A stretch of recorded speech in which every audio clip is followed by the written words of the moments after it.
Hey guys, welcome to another episode. Today we're going to be doing something a little bit different. We're working on this newer style Ford here. This is my first client build inside the new shop, so I'm super excited to get going on it and start bringing in some money.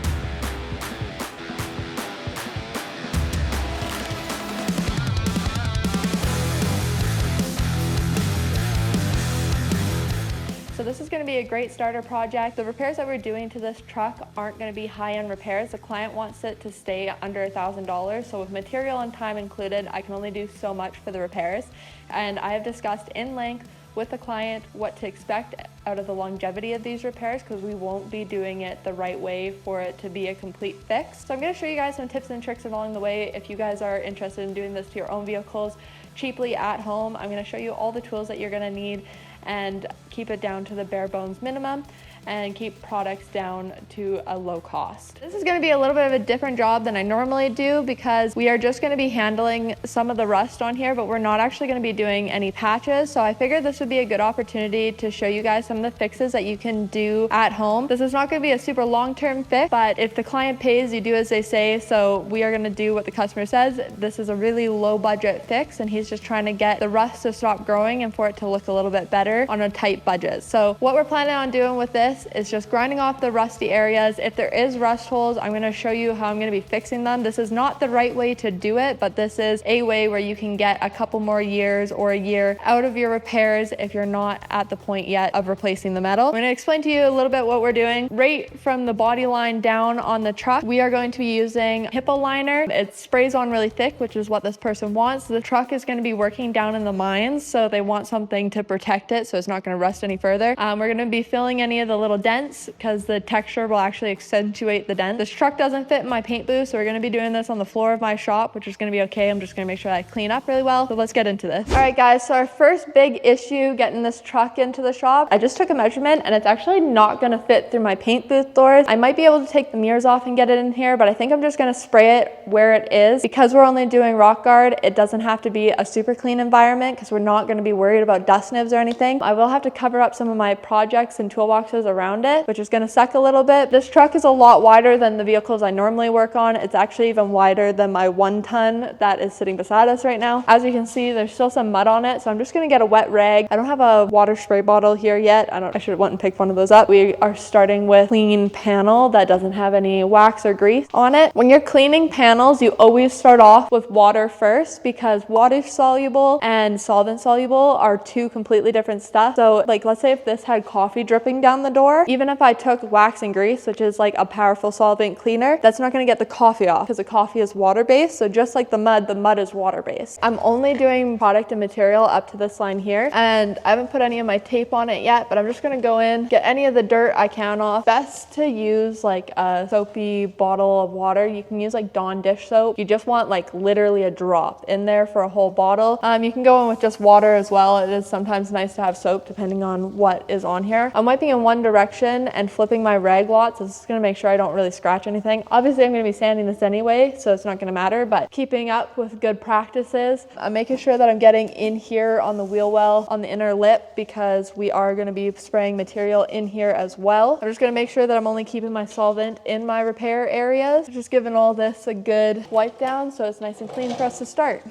The reason you want to clean this off and not just go ahead and sand is because then you would be working all of this gross stuff into your panel through all those sand scratches, and that reacts badly when you put material or paint over top of it. So that's why we got to make sure that everything is nice and clean so that it doesn't affect any of our top coats. This client also said that he didn't want any of the inner jams done, so I might still have to take the side rockers off. 100% sure if I'm going to yet. I'm going to see how easy the bolts come out, but if not, I'm just going to mask them off. New bottle of solvent, so I'm just opening this up for you guys. Normally I would use a pressurized spray bottle that's meant for solvents because solvent will eat away at most plastics unless they're rated for it. You go pull this little tabby guy out, close your eyes when you do it. That sprays in your eyeball, it hurts, and I'm telling you that from experience. So now what we're going to do, because I don't have one of those spray bottles here yet, and the spray bottles are quite expensive. They're like 70 bucks for them. We're going to go in with the old school method, which is just wetting and wiping. So I'm going to have one that's going to be used for to put the solvent on. So this is going to be my wet rag, and then then I'm gonna have a dry rag, and I'm gonna work in like 1 to 2 foot sections or one panel, because you want to start wiping before it starts drying on the panel. So I'm just gonna get this wet, probably a little more than I needed, but now I'm just gonna try to stay within my working area because this is a solvent. So that's kind of like a 1 foot spot. Stuff dries really fast, then we just go back over it and wipe it with the dry cloth. This isn't gonna be the last time we use this solvent. We're also gonna use this again right before I go to paint to make sure that if there is any more wax or grease, that we're getting that at the end from greasy fingerprints or whatever that can get on it during the repair process. You guys can see how fast this stuff dries. It's literally like one wipe and it's dry. So making sure that I'm getting in my edges down here on the bare metal. The material we're using too, it isn't super affected by wax and grease. I mean, well, yeah, like it's not gonna necessarily peel off or bubble, but it can hinder the adhesion. So we want to make sure that everything is nice and clean. So that's it for this side for cleaning wise. While our first initial clean, there's gonna be a cleaning process throughout this as well. Put your cap back on. This stuff will evaporate super fast, so you don't wanna leave it out in the open. So this is the tape I'm gonna be using. This is a 3M tape, and it's meant for automotive purposes. So this is gonna be solvent resistant. There's so many different tapes out there on the market. Just make sure that you're getting automotive tape, not just painter's tape. If you use house painter's tape, you're gonna be very disappointed with the outcome. So make sure it's automotive tape. Another thing, I'm just looking at this front fender. So my plan is to only go up to where the round starts, but here at the front, I can see that it is just further out. So I'm probably going to taper this edge to there just so I can hide this little bit of rust spot. Again, just like making it look a little bit better. If I leave that out of the repair and don't do that little kind of taper in, he's just still gonna have rust there and it's gonna be a fail point. Take your tape. Doing these big rounds can be hard, so you can work in smaller section. Make sure that you're not pulling on the tape too hard, because if you put too much tension on the tape, even if it sticks, after a while it's going to lift up. I'm just going to put some of the tape where I know that I'm going to be working near, and so that I just don't accidentally go past that line, because if I scratch above that line, there is no repairing it. So stick one end. You just got to put a little bit of tension on it. You don't want too much. Going to be a little bit lower than where I'm actually going to, just to start out. Hold the tape in one hand, and I just like pull out kind of like a foot section at a time. Get it to lay down. Make sure that you're going in with your finger and you're making sure that's stuck. And I'm putting quite a bit of tension on it to do this round. It's not curling and it's not ripping, so I know that it's not too tight. Probably a 1/4 inch lower than where the box liner is gonna stop, but that's good. I don't mind going in and just hand sanding that last 1/4 inch. See, now the curve's getting too great here, so I can't really get it tight in there. So I'm gonna break my tape, start again at a different angle so I'm not putting too much tension on it. Something like that. This stuff is pretty easy. The box liner we're going to be using doesn't set up that fast, and I'm going to be pulling the masking off right after we're done spraying. So I'm going to start kind of looking at my problem areas. As you guys can see, there's lots of flaking paint up in here, and there's some rust holes, and so flaking paint down here. Anything that is flaking has to go. You got to grind it back until you can see that the paint isn't flaking anymore, and you'll be able to see that visually if the paint's lifting up or not once you're grinding it back. But that's the stage we're at now. So I'm going to go get my little angled die grinder out with a Scotch-Brite disc, and we're going to take off this paint. I'm also going to grind all these rusty areas and see if I can get all that rust off and more or less to bare metal. We'll see what the metal allows, obviously, how bad the rust is. And then we'll go in with some rust converter to make sure that all of this is not going to continue to grow. All right, so this is an angled die grinder. I've got a roll-lock disc on the back of this. They just spin on and off. This one is a red Scotch-Brite one. This is what we're going to be using to strip off some of that peeling back paint and kind of get into those rust pits. So you just spin this on, and now this is ready to go. You're going to want to be using eye protection. You can have safety glasses. I recommend something like this. I know that these are a little bit pricier, but then you have air ventilation and your eyes are protected. I've talked a lot about this mask. This is my favorite thing to use in the shop. So I'm going to throw this on. You guys won't be able to hear me, but my lungs and my eyes will be protected. And then you need some sort of ear protection. Obviously wear earplugs or whatever. I'm throwing my headphones on. Make sure you tuck your hair behind your ears. I've got my like pony here tucked in the back of my shirt. You don't want that to fall down and get tangled up inside your air tools. It's not a fun time.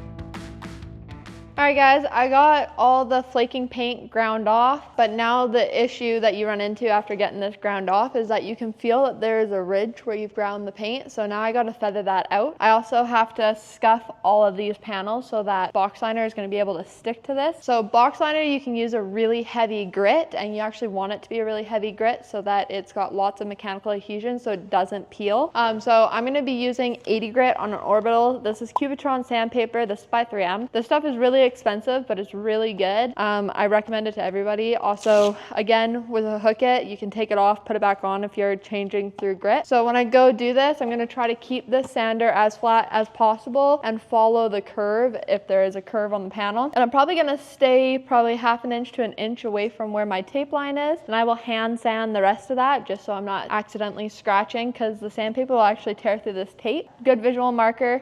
So that's what we're going to be doing next. You guys look right here. There's a decent rust hole. I mean, it's pretty bad. The other side's actually worse. I'm going to go in with this material called Fiberglass, which is a short strand fiberglass filler encased in resin. This stuff is waterproof, so it is okay to fill rust holes with it. It's actually advertised on the can for it. It is super durable, water resistant, and so you can use that for these repairs. It's obviously better to go in and re-weld fresh, clean metal on so that it's not going to continue to grow, but we are going to make sure that we prime any of the rusty spots that we grind off. We're going to use a thing called a rust converter, which actually changes the chemical compound of the rust and makes it so it stops growing. So it's another way that we can get the repair to last a little longer. I'll probably even take another 80 grit disc on my angled die grinder and rough these areas up really good, more than the 80 grit sandpaper is going to do, so that's got even more mechanical adhesion for that Fiberglass. These sanders have a little adjustment knob here, so you can adjust the airflow if you don't want it to go spin super fast. Yeah, that's gonna be good. You guys are gonna wanna keep your sander as flat to the panel. Obviously there's rolls in it, so as I go, I'm gonna roll my sander and get it. You don't need hard pressure. You wanna make sure that the sandpaper is doing all the work, so don't be pressing super hard on this. It's just gonna make your arm sore.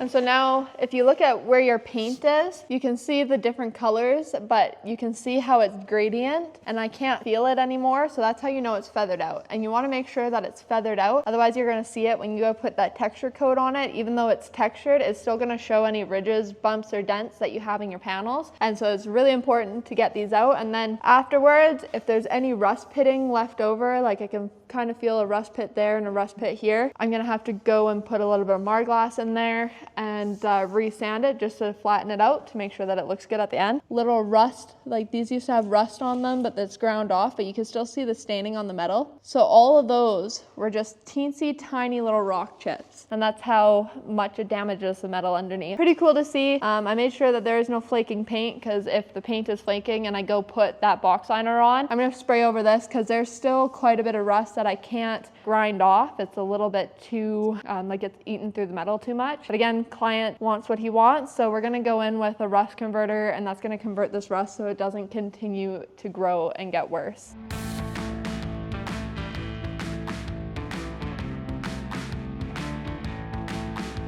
This stuff I have right here, it sprays on clear, and when it hits the rust, it starts to turn black chemically into something that's not going to continue to grow. So we're going to spray this on first on all of the rusty spots, and then after we do that, we're going to hit all of the bare metal spots with self-etch, and then I'm going to go in and do any of my sanding and repairs that I need to do over top of that. I just got a little piece of cardboard here, so I'm not getting anything on the bumper. Make sure I shake this up, and so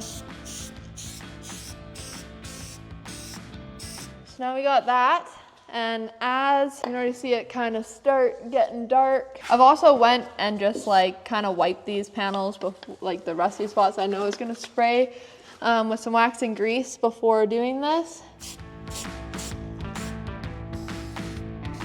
And now we just got to wait for this to dry, and then we're going to move on to our self-etching primer, and then we'll scuff that up a little bit, and then we'll go in with our Fiberglass. If you come and look down here, you can see this incredible stuff. It's turned all of the rust this like purpley black color, but this is the one-step rattle can we're going to be using. We use this stuff all the time at Rust Bros and everything like that. It's a really good product. It's a self-etching primer, but it also has a little bit of build. But anywhere where there is a bare metal spot that I've sanded through or put this stuff on, I'm also going to be using this. And the self-etch means that it can chemically bond to the metal, and so I know that product that we're putting on is going to stick. I'm still going to rough this up with sandpaper and stuff like that, but this just makes it so that stuff adheres to the metal. And you don't need a heavy coat. This is mostly just like a chemical prepper, so you're just putting a little coat on, just a little bit, and then I'm going to lightly sand those areas. So nothing too aggressive. I'm not going to put it on the spots where I just did that stuff because it's still a little wet. This is what I mean by Fiberglass. Basically, this is a mix between Kevlar and fiberglass in here, so it's super durable. But that's what it looks like on the inside of the can. Sometimes when you get it, you'll see this like purple liquidy stuff on top. That's the resin. You want to make sure that you mix that all into the bottom, even if it's a pain in the butt. Otherwise, you're going to end up with like super liquidy stuff on the top and like super hard stuff on the bottom. I just get in here with my little paint stick, take out however much you need. I'm just going to show you guys a little test spot there on the front of the truck. So I'm just going to use a little bit here.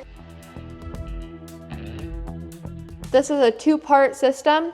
So this is the other thing. This is the hardener. Make sure that you just give this a rub between your hands like this. It mixes up the inside. If you squeeze this out and it's kind of like liquidy and then chunky, you know, you didn't mix it well enough, but I've been using this already today, so I know it's mixed. You're gonna do, depending on how hot it is outside, you're gonna do 1 line to 1.5 lines. It's pretty hot in here, so I'm just gonna do 1 line here over top of my filler. 2% by weight is what you want, but this is the general rule, is do once across your puddle, and if it's cold out, do 1.5 times across your puddle. And then this, you never mix with the corner here. You don't want to do mixing motions. You want to scoop it up and then do these folding motions where you just keep pressing, and then you gradually press lighter and lighter so more comes off your spatula. Grab it all up, slap it down, make sure that you're getting the most off your spatula, pick it back up, and we're just gonna keep doing this until you just see no more blue streaks from that hardener. The reason we mix it like this and not the other way is if you mix it with the corner here, you're just creating air bubbles in there. Air bubbles will cause your fillers to fail, and it can also lead, like the pinholes can be a pain in the butt to deal with after paint. Not so much with this bed liner stuff, you won't see any pinholes, but this is how you mix it. So now we're gonna bring this over to our truck. Now we're gonna take a little bit on our thing here, and because this one has rust holes, I'm really gonna focus first on just working this material into there. Again, the more you work it in, the less air bubbles you're gonna have. And so you work it in kind of from every direction you can. Get that filled the best you can. We're gonna start off with hard pressure, loosen up our pressure, and then get hard again there at the end. And then I just take the corner, these are really bendy, and you go like this around it, and that kind of feathers that edge so there's less sanding. This stuff is really hard to sand, so you don't wanna put too much on here. And that is basically it. Now we just have to wait for this to dry so we can sand it. A few moments later. All right guys, so now this is mostly dry. You can feel it's still almost like waxy on the top. That's what you're looking for. I actually waited probably like 2-3 minutes too long for this, but you want it to still kind of be sandable, but it sands really easy when it's like this. But you'll notice it's gonna clog up your sandpaper. So all that sandpaper I used on my orbital to prep the side of the truck, all of those old pieces I kept. They're dull, so they aren't cutting the paint very well, but they're perfect to save for using it for this application where it's still wet and it's gonna clog your paper. I can use this older dollar stuff and use this as my first step, and I don't care if it clogs because I'm not wasting any more money because I was done using these anyway. But now I'm just gonna go in and start shaping it. So if you see up here how it balled up like that, that means that spot is still a little bit too wet. I was pressing pretty hard there. Probably gonna have to do a second layer on this anyways. But yeah, and I'm just sanding with the curvature of the panel, and I'm doing strokes this way and then this way, kind of in an X formation, and that's gonna make sure that your body works straight. Don't have to push too hard. You're gonna let the sandpaper do the work for you. And that is basically about it. So I'm gonna sand this and do all my other repair patches on the other side, and then we'll get into more of the masking of the truck and then the spraying. So now we're at the masking stage of everything. So before I start doing any of the other masking, we got the doors done. And so they're nice and shut. So now it's just masking the outside of the vehicle. I'm going to go along with this. This is called fine line masking tape. This is a very bendable, pliable, thin tape that we use for doing our edges. This stuff is a little difficult to work with, but it's also super crazy cool. Because it's so bendable, it's hard to get a straight line. So when you guys are doing a straight line, you're going to tack your centerpiece here like this. Make sure you leave a little bit of a tail because you're also going to want to have something that you can peel up with. And then you're going to pull it straight, the amount that you need, and then you're going to very carefully hold tension on it and stick it down. And then go through and tack a couple pieces with your finger and then go ahead and smooth it. But the other cool thing about this is if you're doing any custom painting or here where you got this big great bend, with other tapes you can't do that all in one piece and it doesn't lay down super flat. But this stuff, you can literally make whatever designs you want. The edges won't lift. So you can do a really funky line if you need to. But yeah, this stuff is super cool. It's hard to work with, but it is definitely a necessity. It'll take you a little bit of time to get used to using this, but this is what I'm going to use to run my first initial line. And then I'm going to take that 3M 3/4 inch tape and I'm going to run that over top of this, but I'm going to leave half of this tape exposed and then put the yellow on the side that I'm not going to be painting. And then I'll attach all of my paper and plastic to that all the way around the bottom so we can cover up the tires, all the wheel wells, the suspension, and make sure that the dust from the underneath side of the vehicle isn't going to be spraying out as we do this. So we're going to set you guys up on time lapse and get masking the outside of this truck.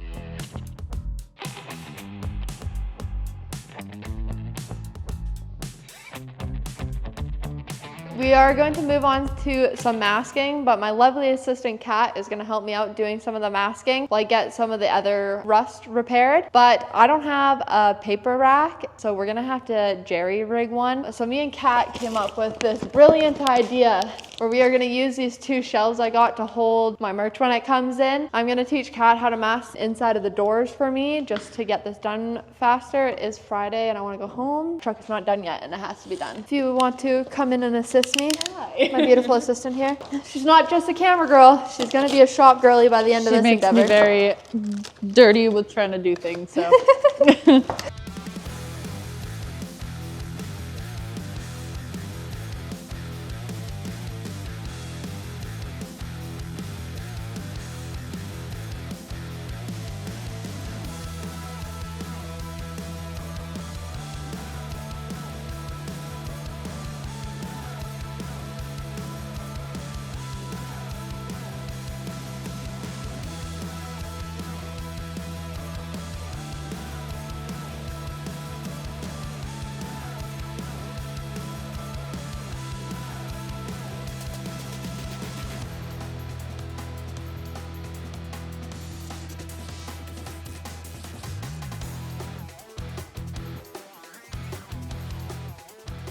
All right guys, as you can see, we've got half of the truck masked here. This stuff is car wrap plastic. We put it on over top first and then I tape it where our body line is. I ran that fine line, a piece of tape, and then I ran my plastic to that. If you guys notice, there's also paper over top of the plastic close to where we're going to be spraying. The reason we do this is because paint actually doesn't like to stick to this plastic very well, and this plastic is constantly moving in the wind.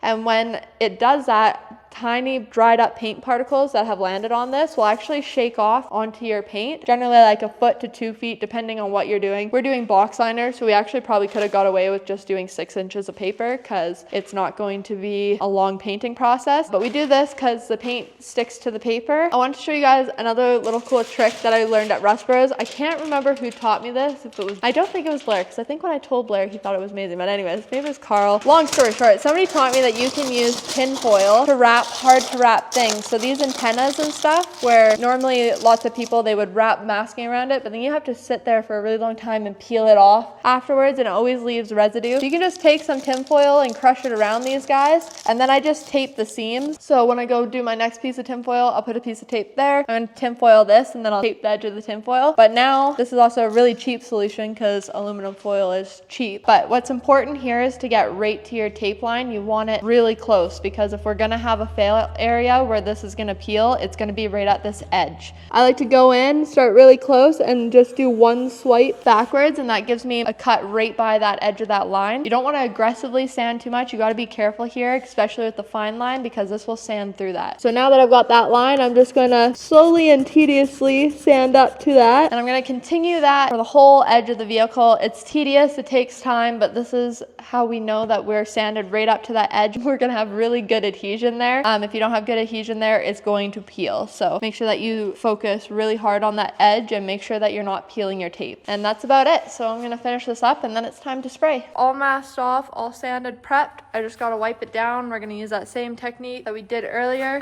Cause I'm spraying it out here, I just threw a piece of plastic over all my tools because they're pretty close. That's what it's looking like right now. Truck doesn't fit my booth, so I'm just gonna turn the exhaust fan on, get wiping this down, and then start spraying. Got a little paint section set up here. Not really worried about this truck getting any overspray on it because I still have to get lots of stripping done on it. Go back over it with this final wash. I've got 2 boxes of this stuff. I'm hoping I only need 1, but I bought a second box just in case because it's getting late in the day. If I run out of paint before I'm done, I won't be able to get any more. This is the canister for the shoots gun. Got some mixing cups. This is just gun wash. Gloves. This is what we're gonna be spraying with. Brand new, still in the box. Gotta put it together. Some assembly required, but this little silver canister right here fits on this gun. Put the repair material in here. That's basically it, and then you spray it. Probably gonna have to borrow a regulator off of my other paint gun. I've regulated pressure. And this will be the first thing I'm spraying with my new air compressor. So we're gonna see if it holds enough air pressure. So it'll be a fun little challenge. Hopefully this goes good because the client's coming first thing in the morning to pick this up. All right guys, I worked a 16-hour day yesterday, getting this thing prepped and ready for paint and painted. It was a super long night. I was way too tired to film the application of the Rhino the hippo liner through the shoots gun.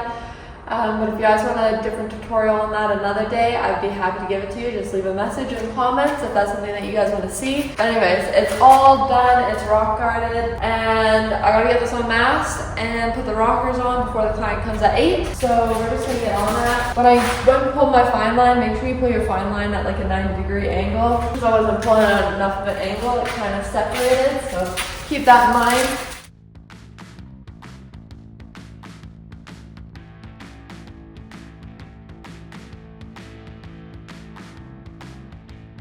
Alright guys, this is the finished product.